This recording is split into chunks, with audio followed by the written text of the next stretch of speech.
Donc moi je suis journaliste et écrivain d'enquête historique. Alors ce soir c'est sur ma casquette de journaliste que je suis là. Je vous signale donc ma deuxième vie, c'est d'écrire des livres sur le passé colonial de la France. J'en ai écrit un sur l'Indochine et j'en ai écrit deux donc sur l'Algérie, un sur les Pieds Noirs et l'autre, le plus récent, sur les Harkis. Ce soir, c'est ma casquette de journaliste. Je suis ce qu'on appelle collaborateur régulier du Monde diplomatique.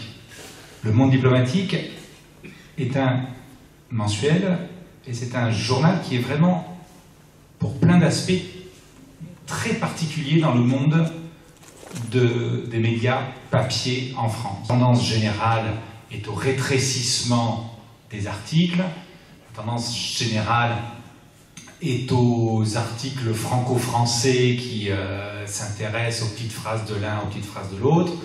Le Monde diplomatique, c'est l'opposé complet, ça s'intéresse au monde entier. Et là, ça c'est très, très important pour un journaliste comme moi, le Monde diplomatique offre des espaces d'écriture qui sont aujourd'hui, mais immenses par rapport à l'ensemble de la presse. C'est-à-dire que là, ce reportage dont je vais vous parler au Maroc, il est paru dans le numéro d'octobre sur une double page. Une double page, c'est 22 000 signes, espace compris. J'ai longtemps travaillé pour le Monde pour Libération. Il y a 5-6 ans, quand j'ai arrêté, Libé me demandait des articles qui faisaient 1500, 2000 signes. Quand on passait à 2500 signes, c'était déjà un grand article. On se disait, le lecteur, il va avoir du mal à lire. 2500, c'est long. Donc là, c'est 22 000. Bon, d'ailleurs, les abonnés parmi vous savent que ça demande un effort intellectuel. Enfin, c'est... voilà. Donc, ça, c'est une particularité. Seconde particularité, c'est que c'est un journal qui gagne de l'argent, alors que ses recettes publicitaires sont en dessous de 5% de son budget global. Alors que tout le reste de la presse écrite, c'est au moins 50% de recettes publicitaires. Quand on parle de journalisme et d'enquête et de reportage, il faut de l'argent. Albert Londres, le dieu mythique du journalisme français, disait que pour faire du journalisme, il faut un stylo, un calepin et un billet de train. Le billet de train, c'est les frais de reportage. Et là, je peux vous en parler, puisque il s'est passé un truc très particulier pour ce reportage, puisque déjà, une des particularités du Monde diplomatique, c'est que quand il vous commande un reportage, c'est donc souvent dans un autre pays, et c'est clair que il y a une enveloppe pour les frais de reportage qui couvre le billet d'avion, qui couvre toutes les nuits d'hôtel. Alors, pour vous dire à nouveau de la comparaison avec Libération, les dernières années où j'ai travaillé pour Libé, entre 2000 et 2003, là, c'était non seulement tu nous fais 1500 signes, 2000 signes maximum, mais en plus, pas d'argent pour couvrir les frais. Quand on regarde chaque article, on peut voir si c'est écrit envoyé spécial ou non. Et en fait, aujourd'hui, dans Libé, vous avez un article sur la Turquie, un article sur machin, mais c'est pas écrit envoyé spécial. Et en fait, ça veut dire que le mec ou la nana, il est à Paris, sur son bureau, et Zama, je vous explique ce qui se passe en Turquie. Ok ? Mais ça veut dire, je surfe sur Internet. Hein. Je veux dire, non mais il y a des gens qui achètent ce genre de truc. Au reportage, il s'est passé un truc assez particulier, c'est que mon idée, quand j'y suis allé, c'était... On était 2-3 mois avant la nouvelle échéance électorale au Maroc, qui était donc le 6 ou 7 octobre 2016, étaient prévues les élections législatives pour renouveler le Parlement, qui était là depuis 5 ans et qui était venu dans la foulée de la version marocaine de ce qu'on appelle les printemps arabes. La version marocaine a un nom particulier, c'est le mouvement du 20 février, en référence au 20 février 2011. Je vous rappelle, pour ceux qui ont des petits soucis de mémoire chronologique, que le vendeur qui s'est immolé en Tunisie, c'était décembre 2010. Okay, et donc 2 mois plus tard, les Marocains, enfin en tout cas voilà, une partie du peuple marocain a fait son truc à lui, et notamment le premier moment fort, ça a été l'appel à une manifestation pour le 20 février 2011, 2 mois après l'épisode tunisien. Et là a été lancé un mouvement qui s'est tout de suite appelé le mouvement du 20 février, et qui s'appelle toujours le mouvement du 20 février. Et donc moi, je voulais sentir un peu la température de la société marocaine, alors c'est toujours très ambitieux de dire une chose pareille, hein, des vrais Marocains, du peuple marocain, pour savoir où il en était politiquement au sens large, c'est-à-dire, on va dire, dans son rapport au pouvoir, à la situation générale des libertés individuelles, des possibilités d'action politique, et puis aussi le quotidien de la vie de tous les jours. J'ai un boulot, j'ai pas de boulot, j'ai un logement, j'ai pas de logement, etc. Bon, je voulais sentir ça. Et donc, j'avais prévu, comme d'habitude, une dizaine de jours.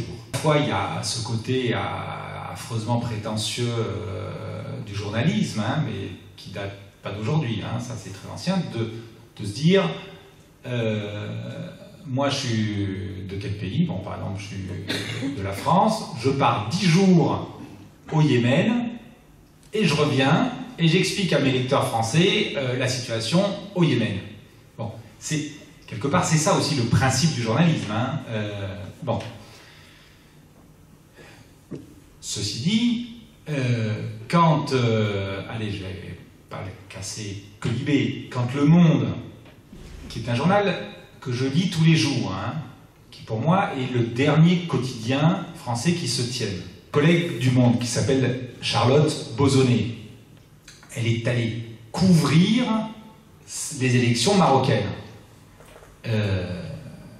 Et elle a sorti sur plusieurs jours une grande page, une demi-page, etc. Elle y a passé peut-être 48 heures à tout casser au Maroc. Hein. Bon. Donc déjà, 10 jours, dans l'état actuel de la presse française, c'est énormissime. J'y vais, et j'avais pris quelques rendez-vous au début avec le réseau des militants, puisque le Maroc a peut-être cette particularité-là, notamment, alors on va dire par rapport à l'Algérie, qui est le deuxième pays du Maghreb que je prétends bien connaître, et d'ailleurs en vrai je connais beaucoup mieux l'Algérie que le Maroc. Mais une des particularités peut-être du Maroc, c'est son histoire très ancienne d'un militantisme, on va dire, radical, d'extrême gauche, qui a même été marxiste-léniniste pendant plusieurs décennies, et un peu comme en Grèce, d'ailleurs, pour les gens qui connaissent le paysage politique de la Grèce. Et au Maroc, il existe une tradition comme ça de militantisme radical. Au bout d'une semaine, je me suis aperçu que je n'avais pas bougé de Rabat et Casablanca. Rabat et Casa sont deux villes pas très éloignées l'une de l'autre, hein. On va dire c'est 1 heure de train, 1 heure de bagnole avec les embouteillages, etc. J'ai fait plein de rencontres passionnantes, j'ai entendu plein de gens passionnants, mais qui avaient tous en quelque sorte des responsabilités, alors soit dans les petits partis politiques très à gauche, il existe le PSU, qui est celui qui dépasse peut-être le 1% dans des élections communales, etc., et qui peut avoir donc quelques conseillers municipaux, peut-être des conseillers départementaux, etc. Sinon, il y a un acteur qui est, alors pour le coup, essentiel à la respiration des gens qui aspirent à la démocratie. Ce n'est pas un parti politique, même si c'est une organisation qui finalement a quelque chose d'extrêmement politisé, c'est l'ADMH, Association pour les droits humains au Maroc.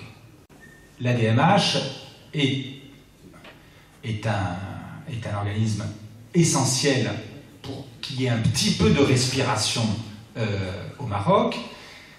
Alors, ils ont une ligne qui tienne depuis très très longtemps de ne tout faire pour ne pas être ou apparaître comme un parti politique. Voilà, j'en reviens à mes notes de frais. Ça a l'air tout con, hein, mais quelque part, on est au cœur de la question du journalisme aujourd'hui en France. Au bout de 10 jours, je vous dis, j'avais mon billet de retour et j'étais resté à Casa et Rabat avec des 5 rendez-vous par jour. Bon. Mais j'avais l'impression de n'avoir pas rencontré les Marocains. Les Marocains normaux, les gens de la rue, ou plutôt les gens de la campagne. Puisque le Maroc reste un pays profondément rural. Et donc, je rentre à Montpellier, mais j'appelle la direction du monde diplomatique, et là, bon, c'était la première fois de ma vie que ça arrivait, parce qu'en principe, en 10 jours, bon, c'est bon, j'ai fait le tour, je peux pondre une double page. Bon. Et là, je leur dis, écoutez, je suis super embêté, vous venez de me payer 10 jours de vacances au Maroc, ça suffit pas. Ça suffit pas. Honnêtement, je veux dire, intellectuellement, pas arrêter de bosser pendant 10 jours, mais bon, j'ai pas vu le vrai Maroc.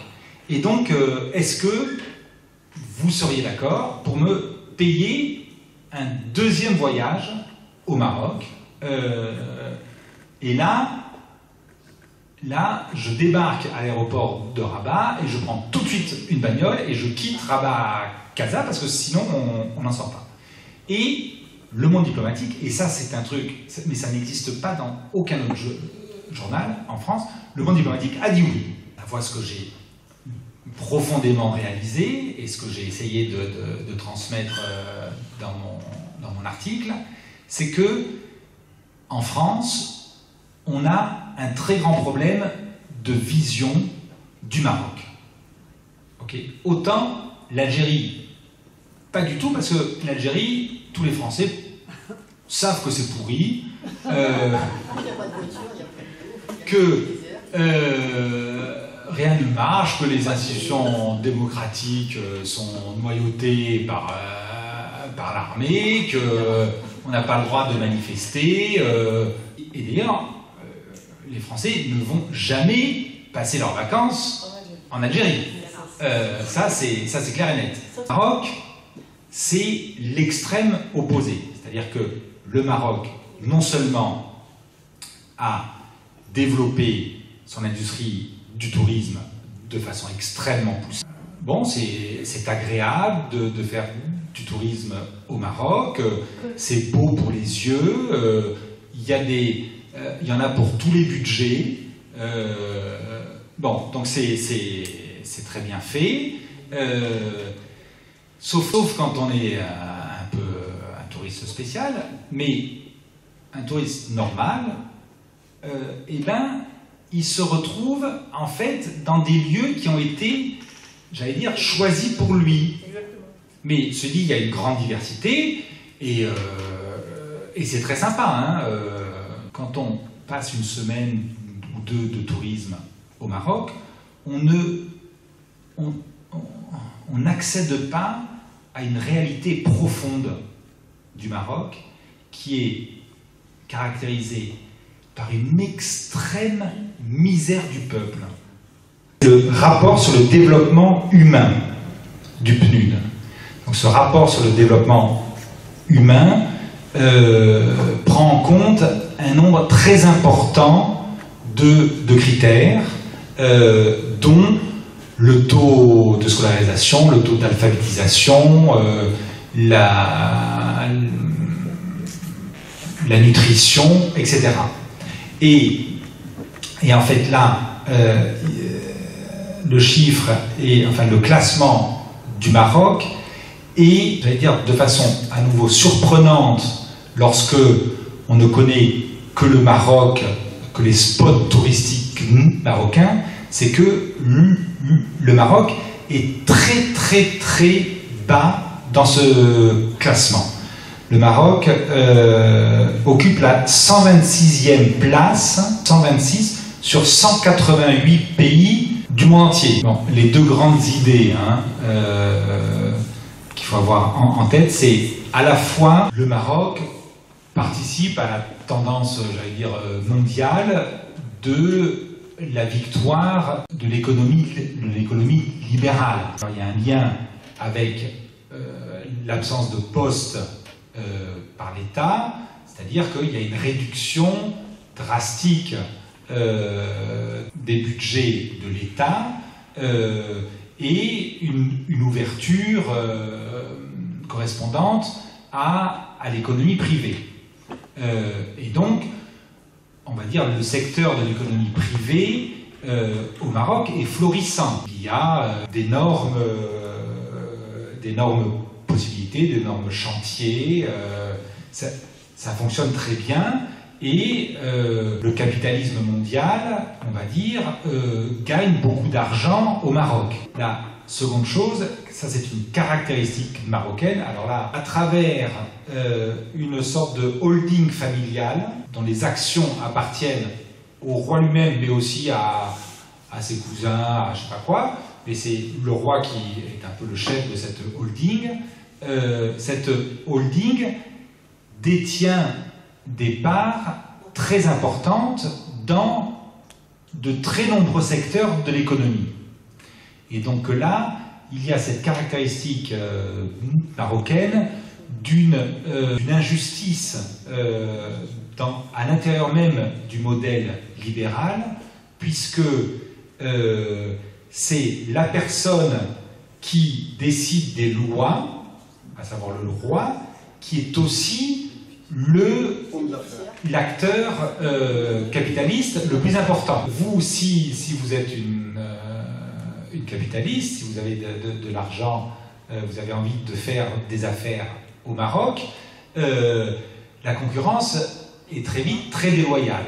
Bon, alors ensuite, c'est les gens qui veulent faire des affaires au Maroc, qu'ils soient marocains ou non marocains, eh ben, doivent s'organiser pour s'entendre, en gros, avec l'euro. Ça, c'est la particularité de l'économie marocaine. Bon, tout ça, ça passe largement au-dessus de la tête et du portefeuille des masses marocaines. L'extrême pauvreté d'une grande partie des Marocains fait qu'ils acceptent de travailler pour des salaires de misère, et d'autre part parce que les lois de protection de l'emploi dans le privé sont extrêmement réduites. Et d'ailleurs, c'est pour ça aussi que les diplômés ne veulent pas travailler dans le privé, parce que non seulement c'est mal payé, mais en plus, il y a très peu de protection sociale. La dégringolade du système éducatif marocain. Ça, c'est une caractéristique au Maroc. L'État, c'est depuis une dizaine d'années, s'est clairement retiré de l'école publique et a favorisé l'école privée. Il y a au Maroc une population de diplômés excellents, de très bon niveau, etc. Mais cette classe-là cache une masse en train de devenir de moins en moins éduquée. Respect craintif de leur roi. De là à dire qu'ils l'aiment, les mots ont leur importance. Et là, une des raisons de ce non-rejet, c'est non seulement que, et là je cite les mecs dans mes cafés de campagne, les mecs qui sont très pauvres, on parle de la richesse du roi. Et là, les mecs, ils me disent ah oui, il est immensément riche, bon, il est trop riche. Il est trop riche. Et nous, on est très pauvres, et puis nous, il n'y a pas d'hôpital, etc. Et donc, je leur propose, mais pourquoi vous ne manifesteriez pas en réclamant que le roi donne une partie de son immense richesse pour construire un hôpital dans votre campagne où dès qu'il y a la moindre maladie, il faut faire 50 km et vous n'avez pas de bagnole, etc. Les types m'ont regardé, enfin ils ont fait quelques secondes de silence, ensuite ils ont éclaté de rire, comme si j'avais fait une blague. Ils m'ont dit, mais attends, et si on met le pied dehors avec un slogan comme ça, on va être capturé par des mecs en civil et nos parents ne vont plus jamais nous revoir de notre vie. Donc ça, c'est un élément très important. Le deuxième élément, c'est l'art du roi de faire croire à son immense générosité. C'est-à-dire que je suis très riche, j'aide les pauvres. Et là, bon, je décris tout un programme mis en place par le roi pour faire semblant que, grâce à lui, un groupe de femmes dans la campagne peut ouvrir son petit magasin de production d'huile, grâce à lui, tatati, tatata. Je ne vais pas prétendre d'avoir parcouru tout le Maroc, hein. Bon, mais je suis allé, on va dire, dans un rayon de 200 à 300 km à l'est de Casa et Rabat, en direction, pour les gens qui connaissent, de Beni Mellel. Et je suis allé dans plein de villages. Je suis allé aussi à Khorilouka, qui a une spécificité, et c'est ça qui m'intéressait, c'est le centre de l'extraction du phosphate au Maroc. Dans le moindre village, la moindre petite ville que vous abordez en bagnole, et à l'entrée de la ville ou du village, il y a un bidonville. Mais un bidonville grand, le bidonville, la terre battue avec des planches et un peu de tôle. Et l'autre chose très frappante, c'est dans ces campagnes, vous voyez, comme ça, au loin, c'est charmant, il y a un âne tiré par deux gosses. C'est bon, c'est sympa, c'est pittoresque. Et en fait, vous approchez et puis vous essayez de comprendre. Alors, les gosses, c'est jour d'école, hein, ils sont en guenilles, il est 10h du matin ou 3h d'après-midi, et en fait, de se taper 1 heure de marche avec l'âne qui est batté de 2 énormes bidons de 2 côtés, et le môme, il fait certains tous les jours, certains 1 jour sur 2, il fait 2 ou 3 heures aller-retour avec son âne pour aller remplir les bidons au seul point d'eau, mais à, je sais pas quoi, à 10 km à la ronde. Et ça, c'est vraiment la réalité marocaine. Première chose qu'on voit, hein, c'est cette autre façade, un peu comme Tintin au pays des soviets, là où derrière les panneaux dessinés par les autorités soviétiques, ben, derrière il y a la réalité. La seconde réalité qui est caractéristique du Maroc, c'est vraiment l'absence totale d'espace démocratique. Et ça c'est un truc qui est aussi très difficile à appréhender pour nous en France, pour deux raisons. D'abord, à nouveau je reviens au tourisme. Quand on est touriste et qu'on imagine aller dans un pays fasciste, on imagine des flics partout, des militaires partout, on imagine assister comme ça à des arrestations brutales, genre sous Pinochet. Bon, pas du tout, le Maroc, pas du tout. Il y a une présence policière en uniforme extrêmement réduite, les signes extérieurs d'un État brutal et autoritaire. Donc ça c'est le premier problème pour... Le second, c'est... il y a trois obstacles pour comprendre la réalité marocaine. Le premier, donc l'absence de signes visibles de l'autoritarisme, de l'État. Le deuxième, c'est la machine de propagande du pouvoir marocain, le pouvoir marocain étant hyper concentré, personne du roi, qui est aujourd'hui Mohamed VI, le fils de Hassan II et le petit-fils de Mohamed V, a développé l'art de la communication de façon extraordinaire. Une communication vis-à-vis du monde extérieur et vis-à-vis de l'Europe, en se posant notamment comme garant d'un islam modéré, parce que les Européens, les Français, peut-être certaines personnes d'entre vous, adorent l'idée d'un islam modéré. C'est extrêmement rassurant, c'est ce qu'on attend de nos concitoyens. Et donc là, Mohamed VI, il a très très bien compris ce que désirent les Européens, et donc il se présente comme le garant d'un islam modéré.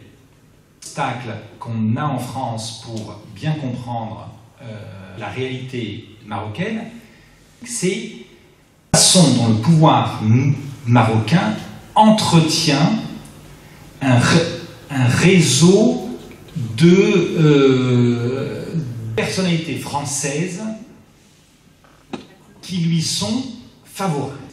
C'est pas la caricature de la valise de fric comme ces deux honteux journalistes, enfin on peut même plus les appeler des journalistes, hein, c'est une telle honte pour la profession. Donc j'évoque ces deux ex-journalistes, puisque à mes yeux ils ne le sont évidemment plus du tout, qui avaient préparé un livre, paraît-il, avec des révélations sulfureuses qui auraient mis à mal l'image du roi, et qui ont accepté, mais en vrai, hein, ils ne se sont pas fait rouler à la fin, mais ils ont en vrai accepté de recevoir, je crois que c'était 40 000 € chacun, en échange d'effacer le manuscrit et de ne pas le publier. Bon, quelqu'un est beaucoup plus malin que deux misérables journalistes français, et ça c'est que la version ultime et caricaturale de la façon dont le pouvoir marocain sait choyer alors un réseau dans le bruit médiatique français. Imaginez si vous, lambda, vous avez beau être lambda, vous disposez soudain d'un petit héritage de 500 000 euros. Bon, vous avez de quoi vous acheter un beau riad à Essaouira. Mais les problèmes de papier, de notaire, d'être sûr d'avoir l'acte de vente et tout, c'est phénoménal. Bon. Mais si vous êtes une personne qui compte, membre d'un parti politique, vous avez l'oreille du chef du parti politique, alors ils font aucune distinction, hein, c'est droite, gauche, bon. Si vous avez des entrées régulières dans les médias français, etc., bon, et bien là, vos histoires de papier, là, il n'y a aucun souci, vous amenez l'argent et vous aurez des papiers en règle, sans problème, sûr. Bon. Et sinon, c'est les invitations à des soi-disant colloques avec... Alors, le fait est que le Maroc dispose d'un réseau de logements de luxe, alors soit hôteliers, donc c'est des hôtels 5 étoiles, soit il y a le réseau des palais du roi. Il y en a dans toutes les villes, c'est des trucs des milliers de nuits qui ne sont pas accessibles à personne, sauf aux invités du roi. Donc bon, bref. Et donc, avec ça, il est certain que, on va dire, il y a une indulgence, une indulgence profonde dans les médias français quand on parle du Maroc. Okay, et ça arrive jusqu'à ce journal que pourtant j'aime beaucoup, mais là, pour le coup, ça m'a tué. Ça m'a tué, c'est Le Monde. Le Monde du 12 octobre 2016.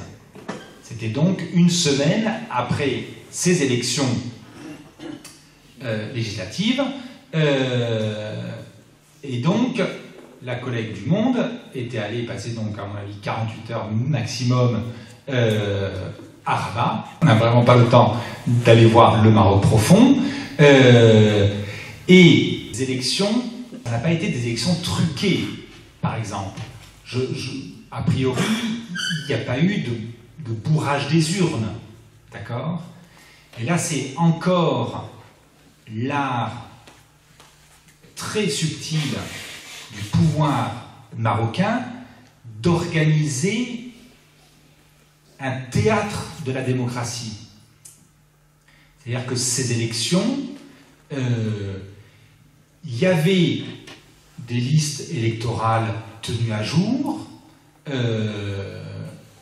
On nous a, le ministère de l'Intérieur a donné un taux de participation qui peut correspondre à la réalité, étant donné qu'il était très faible. Un taux de participation de 43%. J'explique, parce que ça c'est un élément très important, que la masse des Marocains ne va pas voter. Il y a une conscience que c'est du théâtre, que ça ne sert à rien, que les gens qui se... Alors, c'est bizarre parce qu'en France, à la limite, là, ce que je vous dis, c'est... On pourrait se dire que je parle de la situation française. Hein, donc, les Marocains ont conscience que les candidats qui disent j'ai de l'ambition pour mon pays, en fait, ils pensent, mais en le disant qu'ils ont de l'ambition pour eux-mêmes. Donc, au Maroc, au moins, j'allais dire, il marche pas dans la combine. Il dit stop, non, c'est bon. Et donc, non seulement le taux est de 43%, mais le ministère de l'Intérieur donne les chiffres des inscrits sur les listes électorales. Parce que 43% de taux de participation, c'est 43% des personnes inscrites. Or, il y a... Alors, je donne les chiffres là, mais je ne sais plus. Mais il y a peut-être 30%... Il y a 30% de Marocains en âge de voter, qui de toute façon ne se sont pas inscrits sur les listes électorales. Donc le taux de participation, c'est 43% de 70% du corps électoral. Donc, taux de participation très faible, mais oui, donc le théâtre de la démocratie, le théâtre des élections, il y a plusieurs partis politiques. Il y a une offre réelle. Le parti qui dominait, c'est celui qui est sorti des urnes 5 ans auparavant, qui est justement le parti des islamistes modérés. Okay, c'est comme ça que la presse française aime les appeler. Et donc ce parti s'appelle le PJD.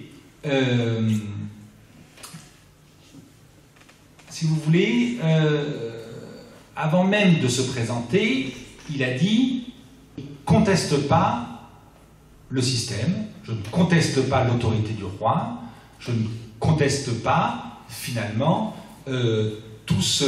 cette structure du pouvoir au Maroc, dans le domaine politique, le domaine économique, une structure hiérarchisée qui remonte au roi et à sa poignée de 4 ou 5 conseillers. Finalement, le roi, dans sa très grande subtilité, a laissé ce parti se développer. L'air du temps, de toute façon, dans les pays du monde, alors qu'on appelle rapidement du monde arabo-musulman, l'air du temps est à une contestation populaire qui se tourne volontiers vers des partis qui parlent d'islam. Le pouvoir marocain, ce PJD, c'était très bien. C'était très bien, ça a été très bien en 2001, et il a renouvelé sa victoire, en quelque sorte, aux dernières élections. Ce que je disais, c'est que Le Monde, qui pourtant est un journal qui est sérieux, et puis on ne peut pas imaginer les journalistes du Monde accepter des invitations d'une semaine, tout frais payé, à la Mamounia. Eh bien, Le Monde a titré en conclusion de ces élections une nouvelle dynamique démocratique au Maroc. Alors là, moi, quand j'ai lu ça, je suis tombé sur le cul. Je me dis, non mais, que Le Monde écrive ça, en plus, il y a un truc très bizarre, c'est que l'article, ensuite, qui est signé de la journaliste qui est responsable de l'Algérie et du Maroc, qui s'appelle Charlotte Bozonnet, son article montre que non, que c'était une sorte de théâtre des élections, que c'était pas de la vraie démocratie, etc. Mais le titre est ravageur. Je précise une dernière chose, le lien donc avec la situation particulièrement dramatique des journalistes au Maroc. Des journalistes qui veulent faire un travail minimal de journaliste. Il y a un type avec qui j'ai sympathisé, qui m'a emmené chez lui. Alors, chez lui, alors là, c'est une espèce de ferme, mais il n'y a pas d'eau, il n'y a pas d'électricité, c'est au milieu de nulle part. 3 jours plus tard, j'étais sur la route en train d'aller dans un autre village, enfin un autre endroit, et là, j'entends sa voix, mais le type terrorisé au téléphone. Terrorisé. Il me dit, Pierre, ne m'appelle plus, ne viens plus chez moi, je ne veux plus te voir. Un mec de 50 ans, un paysan très pauvre, enfin un paysan qui a quasiment pas de terre ni de bétail, et qui est venu, alors je vais vous expliquer qui est le Mokadem, qui est venu Et il m'a dit, c'est qui ce journaliste français qui est venu chez toi, qu'est-ce que tu lui as dit, ta ta ta ta ta ta. Bon, terrorisé. Alors, et là, on a quelque chose de très symptomatique. Je vous ai dit, quand on est au Maroc, on ne voit pas une présence policière en uniforme, en armes, massive. La réalité, c'est que le pouvoir marocain, donc centralisé autour du roi, en fait, a développé un réseau pour exercer son pouvoir, fait d'une multitude d'individus qui, rassemblés tous ensemble, on a l'habitude de l'appeler le marzen. D'accord? Et cette multitude d'individus est extrêmement structurée, elle quadrille l'ensemble du pays avec des niveaux hiérarchiques très très bien organisés et qui a donc des représentants, j'allais dire, tentaculaires. Enfin, c'est vraiment c'est le bout de la tentacule royale qui a un bonhomme, mais dans chaque village. Et donc ce bonhomme, le nom de sa fonction, c'est Mokadem. Au-dessus de lui, il y a peut-être le Kaïd, le Shir. Il y a d'abord le Shir, ensuite le Kaïd, le Wali aussi, hein, c'est au-dessus. Bon. Et donc c'est tout ça surveille, mais tous les individus marocains. Alors, dans une très grande ville, il y a l'équivalent du Mokadem dans chaque quartier, mais l'effet grande ville comme Rabat ou Casa fait qu'on peut faire des choses de façon plus discrète. Mais au fin fond des campagnes, là c'est comme si vous aviez une caméra de surveillance en permanence. Moi, je ne risquais pas grand-chose, dans le sens où le pire que je pouvais risquer, c'est ce qui est arrivé à une équipe de télévision française, je crois que c'était Canal+, mais la télé, c'est avec une caméra, donc c'est beaucoup plus visible, qui en effet était allé à Beni Mellel, qui est c'est plus qu'un gros bourg, hein, c'est une vraie ville de province, et Canal+, y était allé il y a 1 an, parce qu'il s'est passé un truc qui avait été un peu médiatisé à Beni Mellel, mais qui se passe en fait de façon récurrente au Maroc, c'est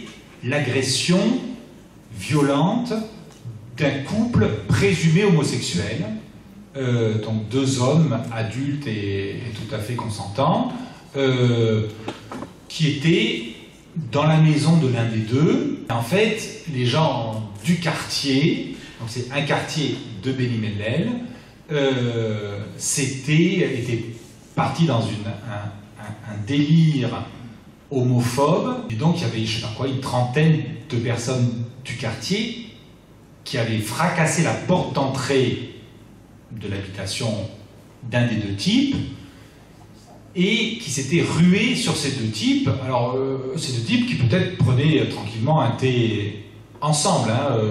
Il a non seulement jamais été question que ces 2 types étaient à poil dans le même lit, mais en plus, si cette affaire, couple présumé homosexuel, si cette affaire a été connue, c'est parce que un des 30 agresseurs a filmé avec son téléphone portable. Et ensuite, il l'a mis sur Internet. Bon, et les mecs sont pas du tout à poil. Une trentaine d'agresseurs avaient tabassé très très violemment, donc filmé, hein, les 2 mecs, et les avaient emmenés au commissariat comme des trophées, en disant au commissaire, regardez, nous avons capturé 2 suppôts de Satan. Et le commissaire avait fait son métier selon la loi marocaine, il avait inculpé les 2 mecs qui venaient de se faire fracasser la gueule. Et il avait félicité les valeureux habitants du quartier qui étaient rentrés chez eux. Puisque, donc, il existe un article du code pénal marocain qui punit de façon très claire l'homosexualité. Okay. Et donc, ces deux mecs étaient passés en jugement, ils avaient eu, genre, comme d'habitude, 3 ou 4 mois de prison chacun, ferme. Et ensuite, le mec a mis le film sur YouTube. Et là, ça s'est retourné contre les tenants de l'ordre moral, puisqu'il y a eu un émoi à la fois parmi les groupuscules milieux ouverts, on va dire, au Maroc, mais qui ont relayé ça en Europe, et il y a eu une certaine mobilisation. Le pouvoir marocain a continué à laisser les deux victimes punies de leurs mois de prison, mais il a dit « Oh, mais les agresseurs, c'est pas bien de taper des gens, même si c'est des affreux homosexuels. » Et donc, ils ont réalisé un procès contre je sais pas quoi, 3-4 des agresseurs pour infraction à un domicile privé, parce que les mecs étaient entrés, ils avaient fracassé la porte, et pour coups et blessures. Bon. Et là, il y a eu, le jour du procès des 4 ou 5 agresseurs, il y a eu une mobilisation du quartier de Beni Mellal et des habitants de Beni Mellal avec une manifestation très importante devant le tribunal en faveur des agresseurs. Et, la responsable du PSU à Beni Mellal, le PSU qui est donc le dernier parti de gauche au Maroc, et qui a donc surtout des militants à Casa et à Rabat, mais ils ont quelques militants dans tout le pays. Et cette femme, que je cite dans mon article, m'a dit qu'il voulait avoir un discours pour dénoncer l'agression des homosexuels. Elle m'a dit, je suis inaudible. À Beni Mellal, je suis inaudible. Non seulement elle s'est sentie la seule personne de tout Beni Mellal qui doit faire, je sais pas quoi, il y a 50 000 habitants, mais la seule à penser comme elle pense, mais en plus, elle qui a été prisonnière dans les prisons de Hassan II, etc., qui est héritière du marxisme-léninisme, la cause du peuple. Je veux dire, le peuple marocain, elle me dit, elle est déconnectée. Elle est déconnectée. Et d'ailleurs, elle me dit que même dans son propre parti, des camarades qui m'ont dit, écoute, non, tu ne vas pas te mettre à défendre les homosexuels. Canal+, qui avait envoyé une équipe de 2 mecs, et là, eux se sont fait expulser du pays. Ok, ils ont à peine tourné 2 images, bon, ils se sont fait expulser, et Canal+, on avait fait un petit truc, ouais, on s'est fait expulser. Ça, c'est tout ce que risquent au pire des journalistes français qui vont au Maroc. Okay, donc c'est vraiment pas grand-chose du tout. Par contre, les journalistes au Maroc, c'est très très grave. C'est très très grave. Alors, déjà, c'est tellement devenu impossible et dangereux de pratiquer un journalisme normal, quoi, où on va interviewer des responsables politiques, on interroge aussi le peuple, on voit si c'est vrai ce que les uns disent et tout. Bon, c'est devenu tellement impossible et dangereux que déjà 98% des journalistes marocains ont abdiqué. Ils ne font plus leur métier de journaliste, et je le cite, j'ai fait un encadré sur la presse. Il y a un truc, alors là, c'est très, très visible. Pour le coup, vous allez tous les jours à un kiosque à journaux, avec tous les journaux. Donc la moitié sont en français, l'autre moitié est en arabe. Mais les photos, c'est la même langue. Mais sur quasiment toutes les unes de tous les jours, de tous les journaux, il y a soit la photo du roi en train d'inaugurer un centre d'aide aux handicapés, soit la photo de sa femme en train d'inaugurer un centre d'aide aux femmes qui viennent d'accoucher, soit la photo de sa cousine qui vient d'inaugurer un centre d'aide aux cousins en difficulté. Et quant au titre, c'est alors Son Altesse Royale Tadata. Bon. Donc c'est plus qu'une presse aux ordres, c'est une presse d'une servitude ou d'une servilité plutôt vraiment stupéfiante. Il existe aujourd'hui un espèce de dernier carré de journalistes qui résistent. Et quand je dis un dernier carré, ils sont peut-être 10 ou 12 à tout casser. Et sur ces 10 ou 12, il y en a 8 qui sont, depuis au moins un an, en procès contre l'État. Enfin, c'est l'État qui est en procès contre eux, procès pour atteinte à la sûreté du pays. Et donc, mais en plus, il y a toute une technique, et alors là, très vicieuse, de la part du pouvoir marocain pour monter de toutes pièces des affaires sexuelles ou des affaires d'argent. Ça, pour les masses marocaines, ça marche à fond. Les 8 inculpés, qui s'appelle Hicham, qui est qui a déposé une demande d'asile politique en France, est un homme célibataire. Les flics ont débarqué à 6h du mat dans son appart. Alors pour le coup là, il était dans un lit. Alors je ne sais pas s'il était à poil ou s'il portait un pyjama. Là, il m'a pas dit, mais bon, j'espère qu'il portait un pyjama parce que à poil on peut s'enrhumer. Il était avec une femme qui était séparée de son mari depuis très longtemps. Ok ? La procédure de divorce, ça met du temps. Bon.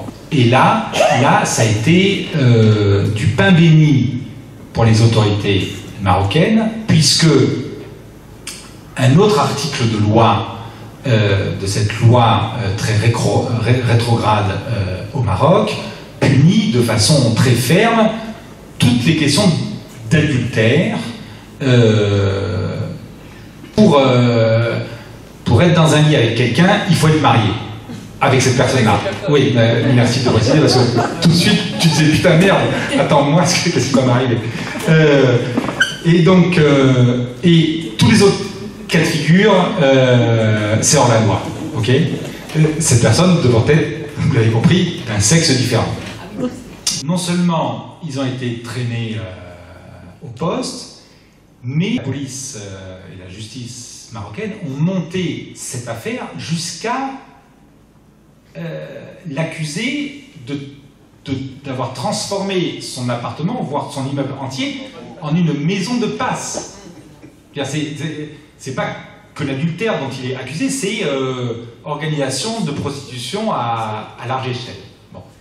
Le pouvoir marocain est capable d'entrer dans des délires comme ça, de monter des dossiers comme ça, et le fait est que, j'allais dire, ça marche. Comme les amis l'ont dit, ensuite, la technique, c'est pas de tout de suite juger et de tout de suite donner le jugement.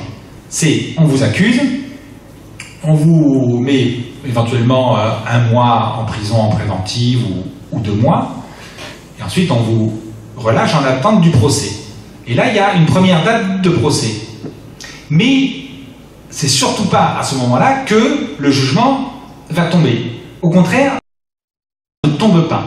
Le juge trouve toujours un vice de forme pour reporter le procès. Et c'est reporté.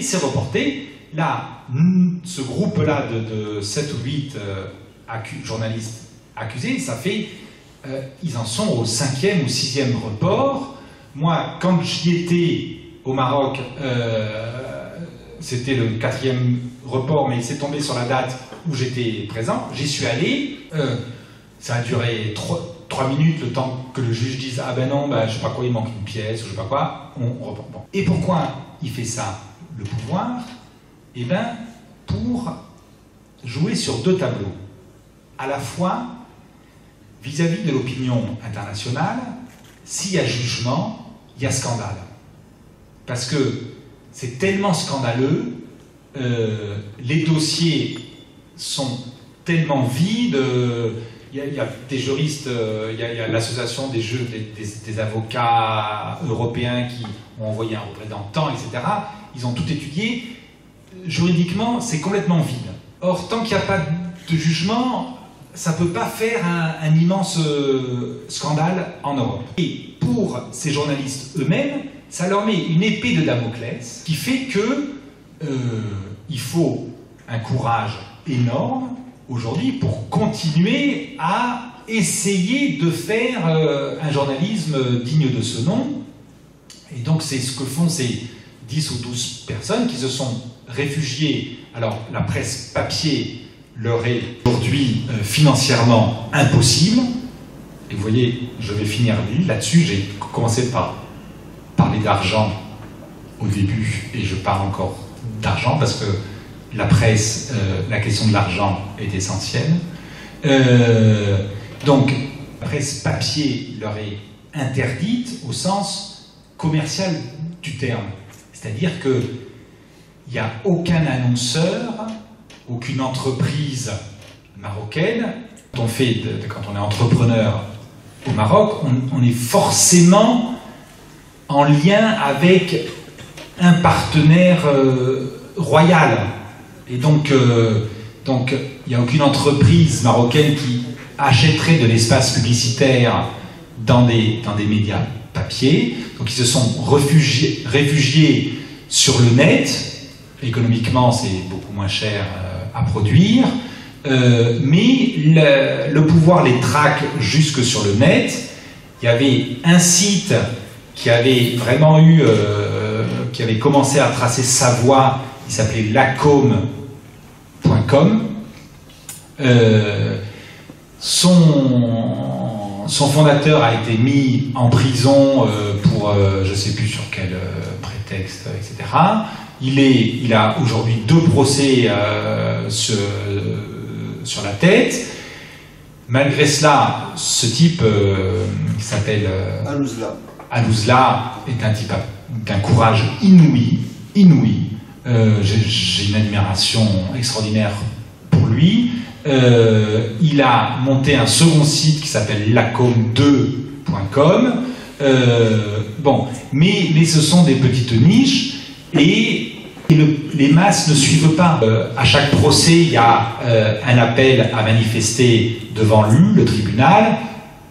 Moi, la fois où j'y étais, on était 5.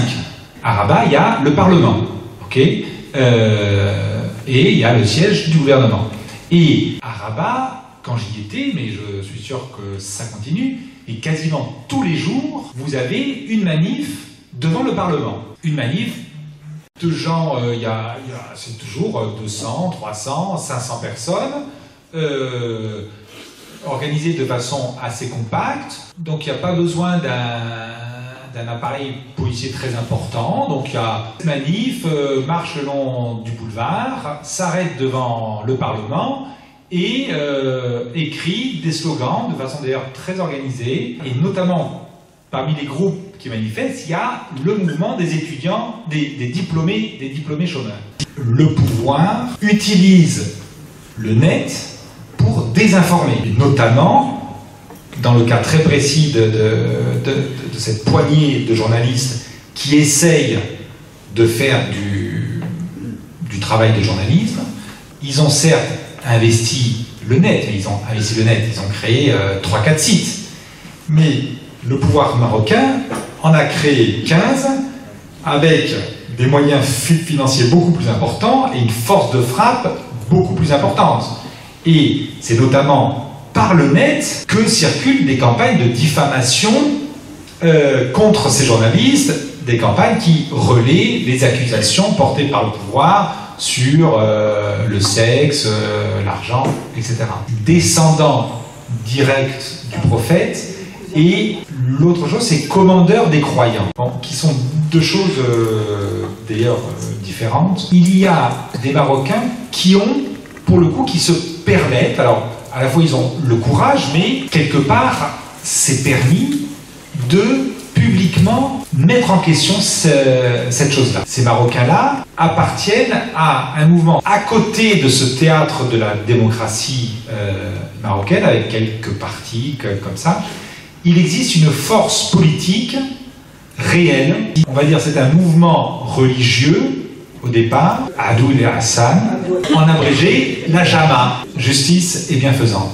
Et bienfaisance. Et donc là, ça a été fondé dans les années 80 par un institut, et ça a pris une vraie ampleur dans le peuple. Et là, ils ont tout de suite contesté l'autorité du roi.